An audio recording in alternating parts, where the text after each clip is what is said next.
இந்த அழகு நாய்க்குட்டியோட பேர் தான் ஜிம்மி. ஒரு நாள் இந்த ஜிம்மி சந்தோஷமா ஓடி விளையாண்டுட்டு இருக்கும்போது ஒரு புறா வழியில அடிபட்டு கிடக்கத அந்த ஜிம்மி பாக்குறான். ஜிம்மியும் அந்த அடிபட்ட புறாவை பக்கத்துல போய் ரொம்ப கவலையோட பாத்துட்டு இருந்தான். அந்த தெருவுல வந்துட்டு இருந்த மக்களும் அந்த புறா கிட்ட போய் பாக்குறாங்களே தவிர அந்த அடிப்பட்ட புறாக்கு உதவி எதுவும் பண்ணல, எல்லாரும் போயிட்டாங்க. ஆனா அந்த ஜிம்மி மட்டும் அந்த அடிப்பட்ட புறா கிட்ட போய் தன்னோட முகத்தை அந்த புறா முகத்தோட வச்சு அன்போட உனக்கு நான் இருக்கேன் அப்படின்னு சொல்லிட்டு ஆறுதல் சொல்லிச்சு. அதுக்கப்புறம் அந்த ஜிம்மி இப்படியே அந்த புறாவை நம்ம ரோட்லயே விட்டுட்டோம்னா பெரிய ஆபத்தாயிரும் அப்படின்னு நினைச்சு அந்த புறாவை தன்னோட வாயினாலையும் கையினாலையும் என்னென்னலாமோ உதவி பண்ணி கடைசி அடிபடாம இருக்க பாதுகாப்பா ஒரு புல்வெளியில கொண்டு அந்த அடிப்பட்ட புறாவை கொண்டு வச்சது. கொஞ்ச நேரம் கழிச்சு அந்த அடிப்பட்ட புறாவும் சுவாசம் விட ஆரம்பிச்சது. புறவு கொஞ்சம் கொஞ்சமா தனது சிறகை விரிச்சு பறக்கிறதுக்கு முயற்சி பண்ணிச்சு.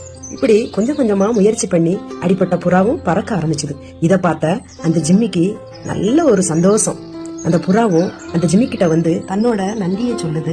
ஜிம்மியும் ரொம்ப சந்தோஷமா வாலாட்டி அன்பை வெளிப்படுத்துது. நண்பர்களே, நாமளும் இந்த ஜிம்மி அந்த அடிபட்ட புறாக்கு எவ்வளவு அன்பா சின்ன உதவியா இருந்தாலும் அதுக்கு உயிர் கொடுத்ததோ அந்த மாதிரி நம்ம இருக்கணும். சரியா?